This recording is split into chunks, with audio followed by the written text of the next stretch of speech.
The time is on our side because the pressures on the U.S. are only going to increase over time. Basically, you guys are in political trouble. The longer they wait, the better a deal you're going to have to do. Good for them. That is like the worst strategy I've ever heard. They suck. Look, we are a $30 trillion economy, right? We are the consumer of the world, okay? Carney has a problem with us. He gets on a plane and he goes to China. Does he think the Chinese economy is gonna buy his stuff?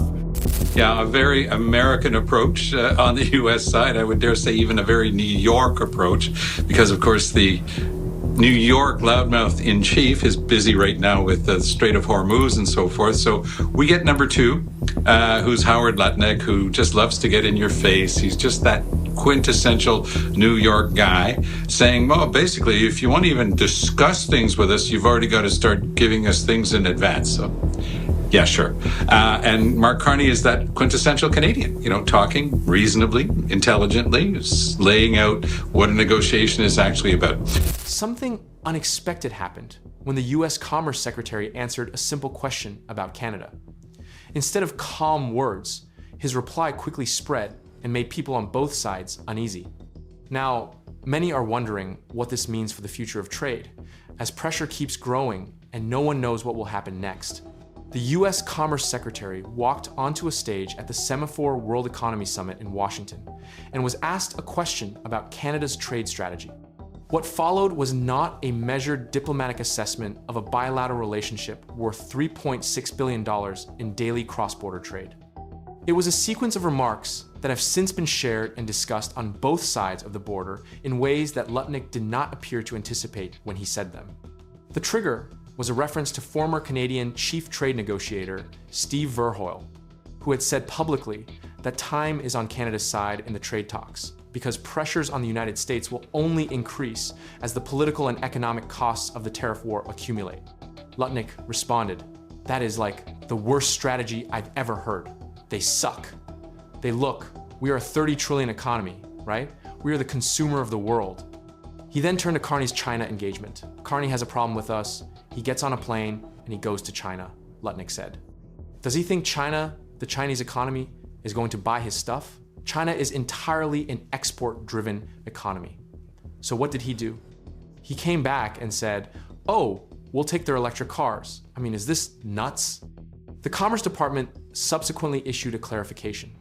A Commerce Department spokesperson said, "Secretary Lutnick, describing our unfair trade imbalance with Canada, explained how Canada sucks off of our 30 trillion economy." The clarification received its own attention. The elaboration of the original statement into a more detailed version of the same characterization was noted widely as a diplomatic communication that did not improve on the original. Semafor editor-in-chief Ben Smith, who was on stage posing the questions to Lutnick at the conference, offered an assessment of what the remarks reflected. Smith said, "I think what he said was not some kind of strategic posturing. It represented real frustration in Washington that the Canadians are not doing what they want when, in the US view, it is overwhelmingly obvious that the Canadians don't have many cards and ought to do what they want." The frustration Lutnick expressed at the Semafor Summit carried into a Senate committee hearing the following week, where the "they suck" remark became the subject of a direct confrontation. Democratic Senator Jeanne Shaheen from New Hampshire grilled Lutnick on the remarks, noting that cross-border Canadian tourism to her state had dipped 30% the previous year, largely due to the loss of trust and goodwill because of this administration's rhetoric around Canada. She asked, "We have all those Canadian visitors who are not coming because of your comments and comments by the administration. How does that help our economy?" Lutnick responded, "It is outrageous that Canada will not put US spirits on the shelf, calling the provincial alcohol bans insulting and disrespectful to America." Senator Shaheen called Lutnick's Canada rhetoric insulting. The exchange produced its own coverage separate from the original Semafor remarks, extending the story across a second news cycle and into congressional testimony, with a Democratic senator making the specific economic case that Lutnick's language is costing American tourism revenue. The Lutnick remarks also drew direct attention to a broader characterization of what Washington is actually seeking from the CUSMA review. Lutnick said at the Senate hearing, "Canada has the benefit of USMCA. They have the best tariff deal in the world. They just treat us unfairly at every margin that they can. The answer is, make your products at home and you will have no tariff. That formulation, make your products at home and you will have no tariff, is the clearest articulation of the American position that has been publicly stated by a senior administration official. It is not a negotiating posture oriented towards strengthening a mutually beneficial trade relationship. It is an instruction. Relocate your manufacturing to the United States and your trade problems disappear. The implication for Canada's automotive sector, its steel and aluminum production, its forestry industry, and its energy exports is that Washington's preferred outcome is not a revised CUSMA that creates fairer conditions within an integrated North American economy. It is an end to that integration with production consolidated on American soil. Lutnick also said at the Semafor event that Donald Trump believes CUSMA is a bad deal that needs to be reconsidered and reimagined correctly, referring to an agreement that Trump himself negotiated during his first term and celebrated as a landmark achievement of his first presidency. Carney's office did not respond immediately to Lutnick's initial Semafor remarks. The response that came was structural rather than verbal. 5 days later, Carney arrived on Parliament Hill and stated plainly that the United States does not dictate the terms of the negotiation, that Canada has made counterproposals, and that Canada is prepared to wait for as long as necessary for a mutually successful outcome. The contrast in register between Lutnick's characterization of Canada at the Semafor Summit and Carney's public posture on Parliament Hill was stark enough to generate its own commentary about the negotiating styles of the two sides. The Verhul argument that Lutnick dismissed as the worst strategy he had ever heard contains a specific and testable claim. Former US intelligence and trade officials have consistently described Trump as more interested in his legacy than in midterm electoral outcomes.